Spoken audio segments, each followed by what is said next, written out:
Hello, welcome to my channel RD Physics. This is Dr. Rashmi Deshpande and this is a course on atomic and molecular physics. This is lecture 9 of the series on electron spin. Why the concept of electron spin is required?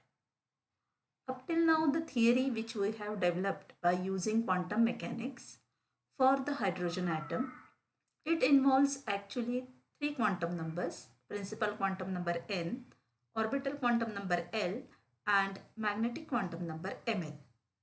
However, with these quantum numbers, one is not able to explain all the features of the hydrogen spectrum as well as of the other atom spectrum. So many of the properties of hydrogen atom are not explained with the help of the quantum theory of hydrogen atom which is developed till now. We will see that the concept of electron spin and the exclusion principle that is a part of this concept of electron spin, these two are helpful to explain many other features of the hydrogen spectrum.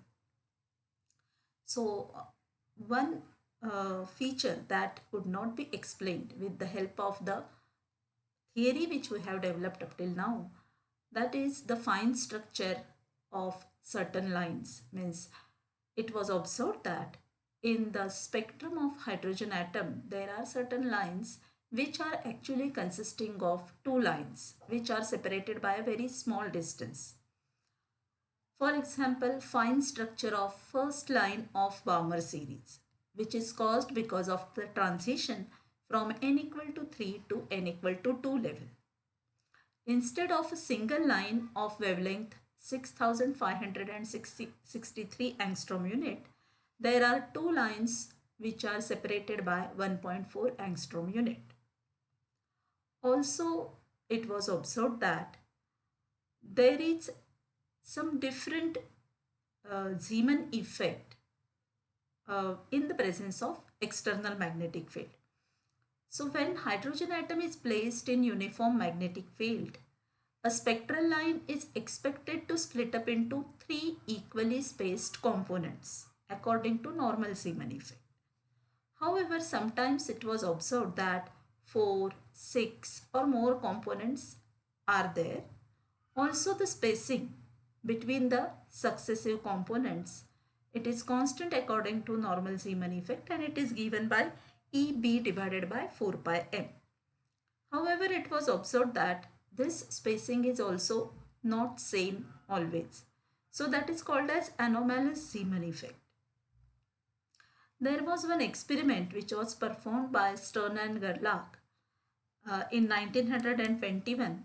They showed that a beam of silver atoms, if it is passed through an inhomogeneous magnetic field, then it will be split up into two beams. So such type of features which are listed here as 1, 2, 3, such type of features could not be explained on the basis of the quantum theory which is developed till now, which we have explained till the last lecture. So therefore, now we are going to see how the concept of electron spin helps us to explain all these features.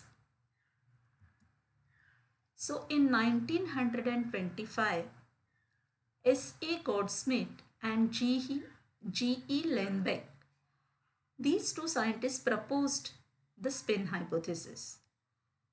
So the statement of the spin hypothesis is, the electron possesses an intrinsic angular momentum independent of any orbital angular momentum it may have, and associated with this intrinsic angular momentum a certain magnetic moment. They considered a classical picture of electron as a charged sphere spinning on its axis like a top. The angular momentum S bar arises due to rotation, and because electron is negatively charged particle, so it has a magnetic moment mu S bar which is oppositely directed with respect to S bar. So this was the spin hypothesis as proposed by these two scientists, Goudsmit and Leinbeck. So it was more about a classical picture of electron spinning about an axis. So that is what is the picture which was considered by these scientists. This is a classical picture of a charged particle spinning on its axis. But in 1928, Dirac showed that he used a relativistic quantum theory, and he showed that a particle having charge and mass of the electron must have intrinsic angular momentum and magnetic moment, as was proposed by Goudsmit and Hillenbeck. So Dirac's theory, that is the quantum theory, also proved the existence of electron spin. So concept of electron spin was also in the quantum theory as proposed by Dirac. So what is this spin angular momentum according to the spin hypothesis, and what are the related quantum numbers that we are going to see? So the quantum number which is used is denoted by S. Just like orbital angular momentum is associated with quantum number L, similarly this quantum number S is used to describe the spin angular momentum of the electron. But there is only one value for S, that is equal to half. According to Dirac's theory, S can take only one value, that is half. And also we will see afterwards in Stern-Gerlach experiment also, S can have only value equal to half.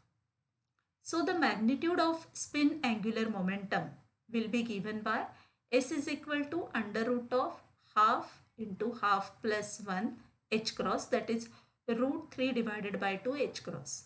Please remember, like orbital angular momentum, the formula is similar to orbital angular momentum magnitude, but please remember that the orbital quantum number L can take different values, different integral values, but S can take the spin quantum number S can take only one value, that is half. So therefore the magnitude of spin angular momentum is fixed for a single electron, and that is root 3 divided by 2 h cross.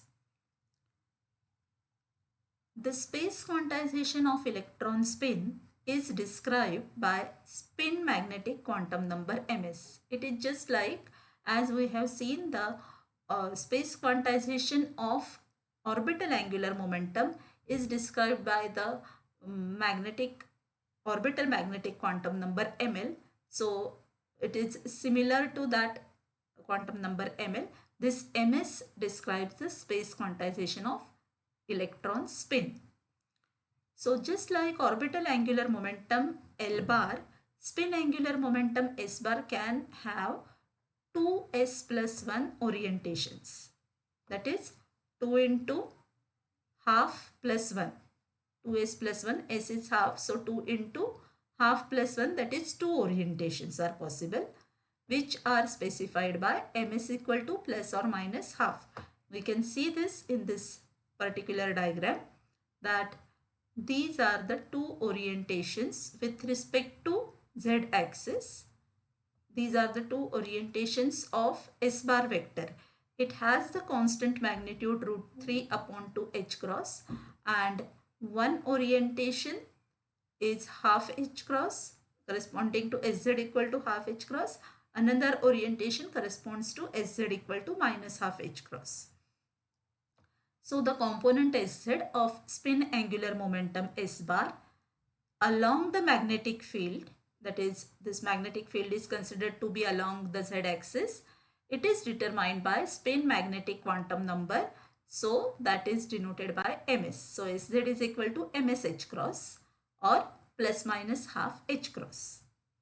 The gyromagnetic ratio for electron spin, that is the ratio of spin magnetic moment to spin angular momentum, it is almost twice that of the electron orbital motion. So therefore we can write mu s bar is equal to minus E upon m into s bar.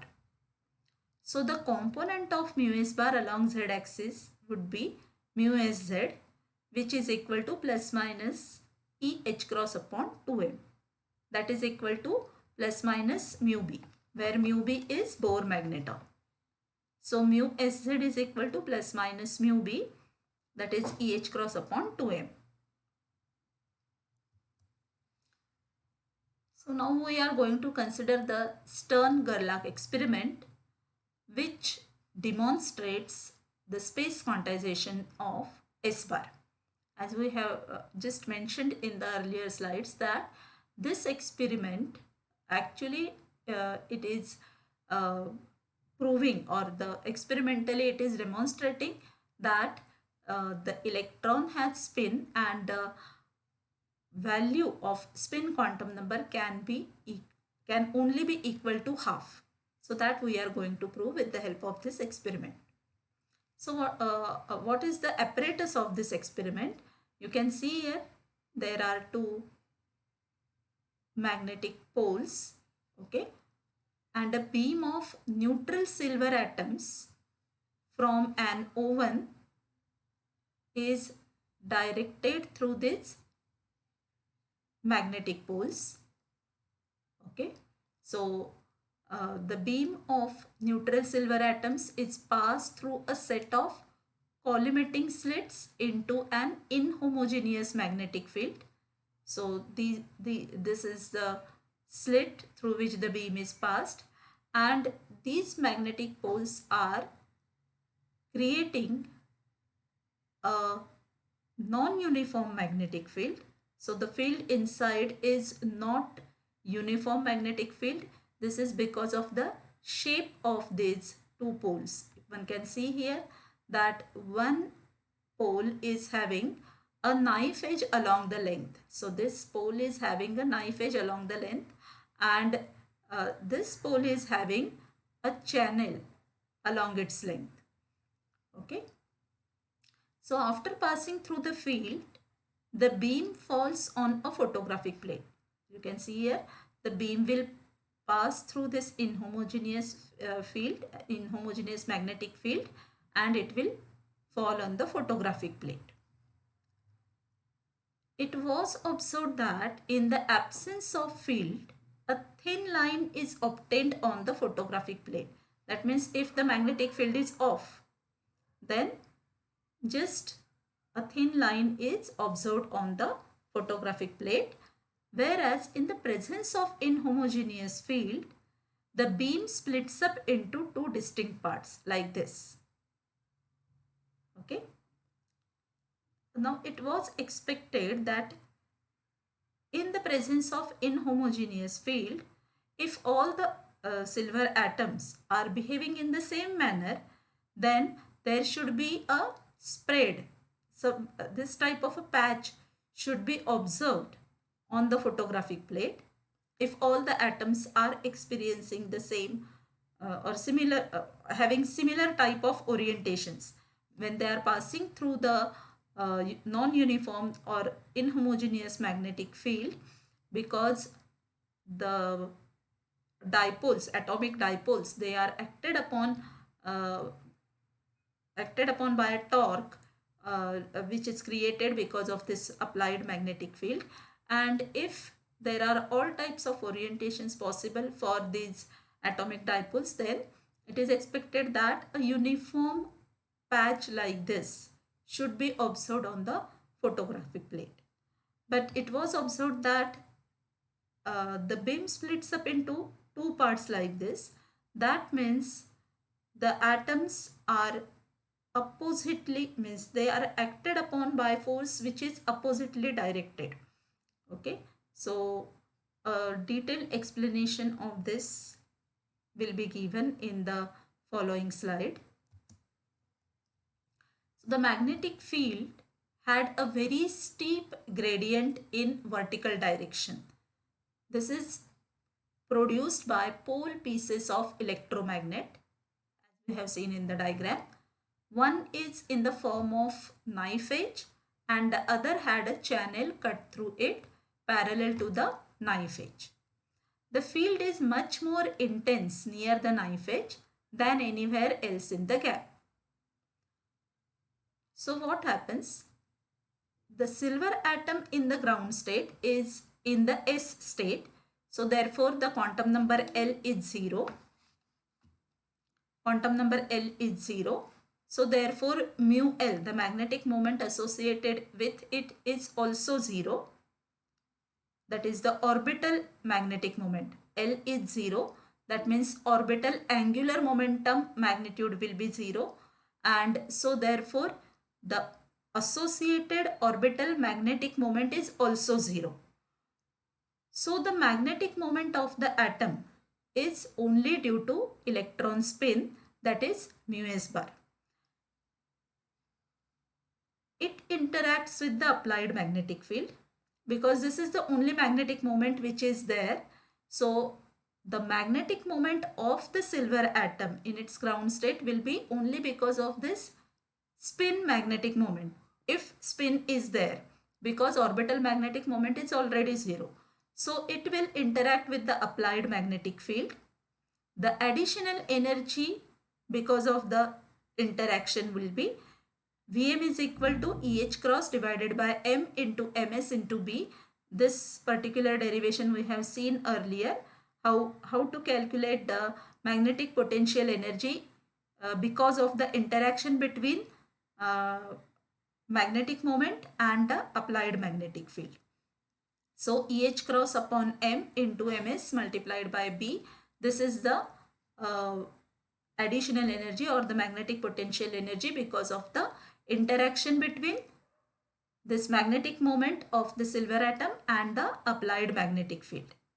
But B is not constant in this case. So therefore a force F, that is equal to minus dVm by dx, acts on the silver atoms. So there is this resultant force acting on the silver atoms. So if we substitute the value of Vm in this particular expression, we get this force will be minus EH cross upon 2m, EH cross upon m multiplied by ms into dB by dx. So this is the force acting on the silver atoms.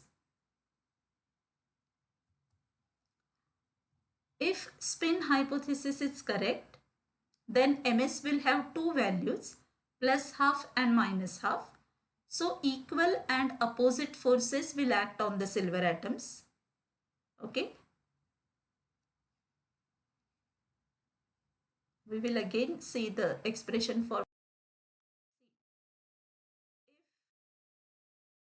there is only single value for ms, then the force will be same for all the silver atoms. And so therefore there will be just one patch will be observed on the photographic plate.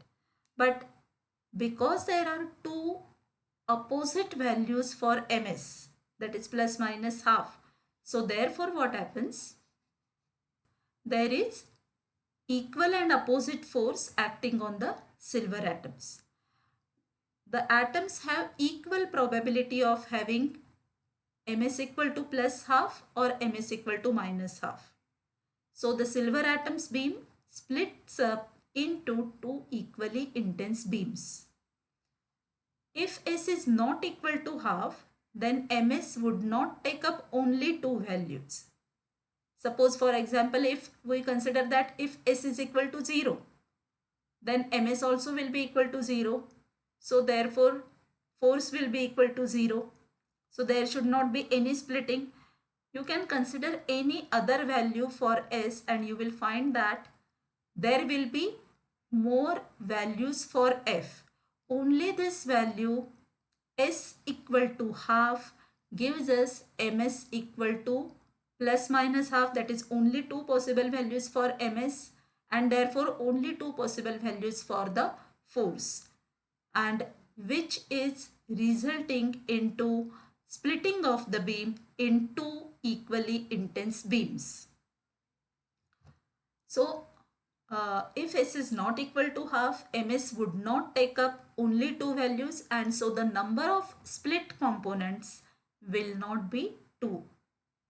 If electron does not have spin, means s is equal to 0, then no splitting would be observed. So this shows that electron possesses spin. The spin quantum number is half and the spin is associated with magnetic moment.